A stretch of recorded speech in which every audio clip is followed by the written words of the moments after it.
ఆ సంవత్సరం 2000. నేనింక ఎప్పటికీ ఆ సంఘటనను మర్చిపోలేను. ఆ రోజులు తలుచుకుంటేనే నా ఒళ్ళు జలధరిస్తుంది. ఈ విశ్లేషణలో తమిళనాడులోని పొల్లాచికి దగ్గర్లో ఉన్న ఆ రాతి క్వారీలో జరిగిన భయంకరమైన నిజాలు మాట్లాడుకుందాం. అదొక నిర్మానుష్యమైన ఒంటరి ప్రదేశం. పగలు రాళ్లతో కుస్తీ పడితే చీకటి పడ్డాక అటువైపు వెళ్లాలంటేనే ప్రాణాలు గాలిలో కలిసిపోయేవి.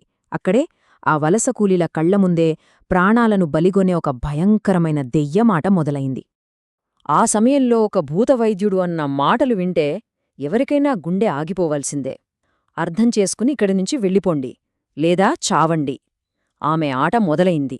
ఈ మాటలే ఆ రోజుల్లో మా చెవుల్లో మార్మోగుతుండేవి. ఇదొక మామూలు భయం గాదు. అదృశ్యంగా ఉన్న ఒక శక్తి నేరుగా మనుషుల ప్రాణాలను టార్గెట్ చేస్తోందన్న నిజం తెలిసినప్పుడు కలిగే వణుకు అంతా ఇంతా కాదు. రక్తపు రాయి. మొదటి విషాదం. అసలు ఆ రక్తమంటిన రాళ్ల వెనుక జరిగిన మొదటి విషాదమేంటంటే, కరూర్ ప్రాంతం నుండి వచ్చిన ఆ 15 వలస కుటుంబాల రోజువారీ జీవితం ఒక నరకం. ఎర్రటి ఎండలో రాళ్లు పగలగొడుతూ రక్తం చిందించడమే వాళ్ల బతుకు. వాళ్లు తీసుకున్న అడ్వాన్స్ దబ్బే వాళ్లను ఆ రాతిగుట్టలకు బానిసలుగా మార్చేసింది.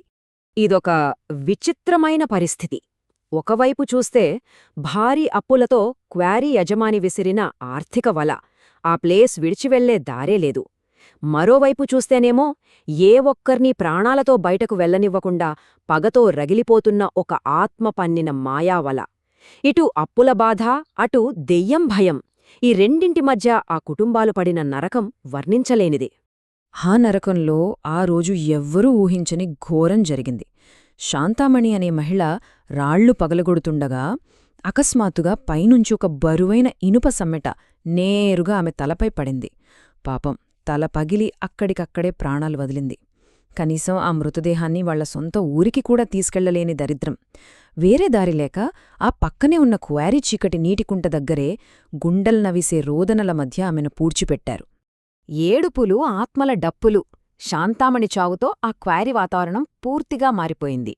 పగటిపూట కష్టాలెలా ఉన్నా చీకటి పడ్డాక వినిపించే ఆత్మల డప్పులు, ఏడుపులు ఆ చిన్న గుడిసెల క్యాంపును మానసికంగా చంపేశాయి. ఒక్కో వారం గడుస్తున్న కొద్దీ ఆ క్వారీలో భయం తారాస్థాయికి చేరుకుంది. మొదటి వారం శాంతామణి ఘోరమరణం. 3వ వారానికి ఎవరిదో తెలియని ఏడుపు శబ్దాలు, వీధి కుక్కల అరుపులు. ఇక 4వ వారానికి ఆత్మల డప్పులు, భూతవైద్యుడి హెచ్చరికలు. 5వ వారం నాటికి మల్లిక అనే అమ్మాయిని ఆ దెయ్యం ఆవహించడం. అసలు రాత్రిపూట ఆ వీధి కుక్కలు సరిగ్గా ప్రతి గుడిసె ముందు నిలబడి 5 నిమిషాల పాటు అరవడం అనేది నిజమైన భయానికి అసలు సిసలైన రూపం. కటిక చీకటి, అప్పటివరకు ఉన్న నిశ్శబ్దాన్ని చీల్చుకుంటూ ఎక్కడినుంచో ఒక దెయ్యపు ఏడుపు. దానికి తోడు లయబద్ధంగా వినిపించే ఉడుక్కై డప్పు శబ్దం. ఆ దెబ్బలకు అక్కడి వాళ్ల గుండెలు ఆగిపోయినంత పనయ్యేది. ఆ భయానక శబ్దాలు వింటూ ఒక్కరంటే ఒక్కరు కూడా రాత్రంతా నిద్రపోయేవాళ్లు కాదు. అప్పుకీ భయానికీ మధ్య బందీలు. పెద్దాయన ధర్మసంకటం. అప్పులకీ భయానికీ మధ్య బందీలుగా మారిన ఆ 15 కుటుంబాలకు పెద్ద దిక్కు 70 ఏళ్ల రంగస్వామి. ఆయనేమో ఎటూ తేల్చుకోలేని ధర్మసంకటంలో కడిపోయాడు. దెయ్యం సంగతి కాంట్రాక్టర్కు చెబితే అడ్వాన్స్ డబ్బుల కోసం అతగాడు అందరినీ నాశనం చేస్తాడని ఆయనకు తెలుసు. ఏమీ చెయ్యలేని నిస్సహాయ స్థితి. ఆ క్వారీ యజమాని కర్కశత్వం ఎలాంటిదంటే, మీలో ఒక్కరు ఇక్కడ్నుండి వెళ్ళిపోయినా ఎవరినీ ప్రాణాలతో వదిలిపెట్టను అని తెగేసి చెప్పాడు. అప్పుడే అందరికీ ఒక విషయం స్పష్టమైంది. పగలు కనబడే ఈ మానవ రాక్షసులు రాత్రిపూట తిరిగే దెయ్యాలకంటే ఎంతో భయంకరమైనవారని. ఆత్మ మల్లికను ఆవహించడం, ఆమె పతనం. ఆ రాత్రి జరిగిన సంఘటన అందర్నీ ఉలిక్కిపడేలా చేసింది. ఒక అర్ధరాత్రి ఆ యువతి కాలకృత్యాల కోసం బయటకు వెళ్ళినప్పుడు సడన్గా ఒక అదృశ్య శక్తి ఆమెను ఆ క్వారీలోని చీకటి నీటిలోకి లాగేసింది. అందరికీ ఊపిరి ఆగిపోయిన క్షణమది.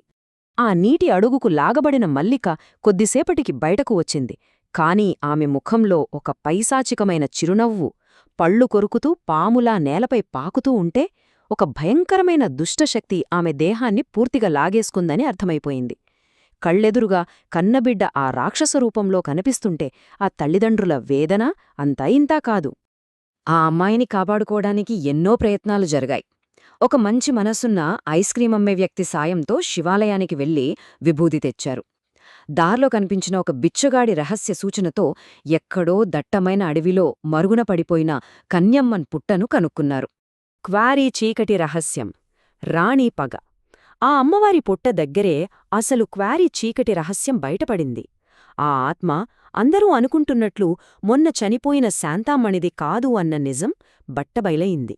మరి ఎందుకని ఆ దుష్టశక్తి కేవలం క్వారీలోనే ఆడవాళ్లనే లక్ష్యంగా చేసుకుంది? శాంతామణిని ఎందుకు చంపింది?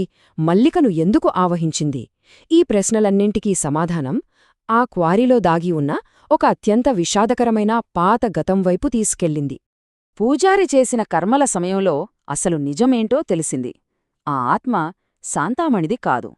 5 ఏళ్ల క్రితం అదే క్వారీలో పనిచేసిన రాణి అనే మరో యువతిది. అసలీ రాణి ఎవరు? ఆమెకెందుకు అంత పగ? ఆ రాణీ గతం చాలా హృదయవిదారకం. సొంత తండ్రే ఆమెను రోజూ విపరీతంగా కొట్టేవాడు. దానికి తోడు ఆమె అనుకోకుండా గర్భవతి అని తెలిసాక తోటి మహిళలు అందరూ ఆమెను ఒక పిచ్చిదానిలా చూస్తూ వెలివేశారు. ఆ అవమానం భరించనేక అదే క్వారీ నీటి కుంటలో మునిగి ఆత్మహత్య చేసుకుంది. తాను పడ్డ కష్టానికి ప్రతీకారంగానే ఇతర మహిళలపై ఆమె ఆత్మ పగ తీర్చుకోవడం మొదలుపెట్టింది. దేవత, సమాధి, ఆఖరి పోరాటం. ఆ కాంట్రాక్టర్ ఒక కొత్త మాంత్రికుణ్ణి తీసుకురావడంతో కథ చివరి అంకానికి చేరింది. స్థానిక గ్రామదేవత కన్యమ్మన్ ముందు ఆ మాంత్రికుడు రాణి ఆత్మతో ఆడిన పోరాటం మర్వలేనిది. ఇదే నీ విధి, నువ్వు ఇంకెవ్వరికీ హాని చెయ్యలేవు, మోక్షానికి వెళ్ళిపో అని కేకలు వేస్తూ ఆ మాంత్రికుడు తీవ్రంగా పోరాడాడు. అత్యంత శక్తివంతమైన ఆధ్యాత్మిక కర్మలతో మల్లిక శరీరం నుండి ఆ ఆత్మను బలవంతంగా తరిమేశారు. ఆ గాలి, ఆ కేకలు నిజంగా అదొక పీడకల. చివరికి గ్రామదేవత కన్యమ్మన్ సాయంతో ఆ రాణి ఆత్మను అడవిలోని ఒక చెట్టుకు మేకులతో బంధించారు. ఎట్టకేలకు ఆ వలస కూలీల బతుకుల్లోకి కాస్త శాంతి తిరిగి వచ్చింది. అంతటితో ఆ దెయ్యం పీడ వదిలిందని అందరూ ఊపిరి పీల్చుకున్నారు. కాని దెయ్యం వదిలినా దరిద్రం వదలలేదు. ఆ ఆత్మ బంధించబడిన అడవి పక్కనే బిక్కుబిక్కుమంటూ తమ అప్పు తీర్చడం కోసం ఆ కూలీలు మరో ఏడాది పాటు కఠినమైన పని చేయక తప్పలేదు. ఆ తర్వాతే ఆ కుటుంబాలు శాశ్వతంగా ఆ క్వారీని వదిలి వెళ్ళిపోయాయి. ఒక్కసారి ఆలోచిస్తే మన నగరాలను నిర్మించే ఆ అందమైన రాళ్ల క్రింద ఇంకెన్ని మరవబడినా అశాంతికి గురైన విషాదాలు పూడుకుపోయున్నాయో కదా. దెయ్యాల కంటే మానవలోకపు కర్కశత్వమే ఎక్కువ భయపెడుతోంది. ఈ విశ్లేషణ ఇక్కడితో ముగిద్దాం. కాని ఆ చీకటి రాళ్ళు, ఆ మూగ రోదనలను ఎప్పటికీ మోస్తూనే ఉంటాయి.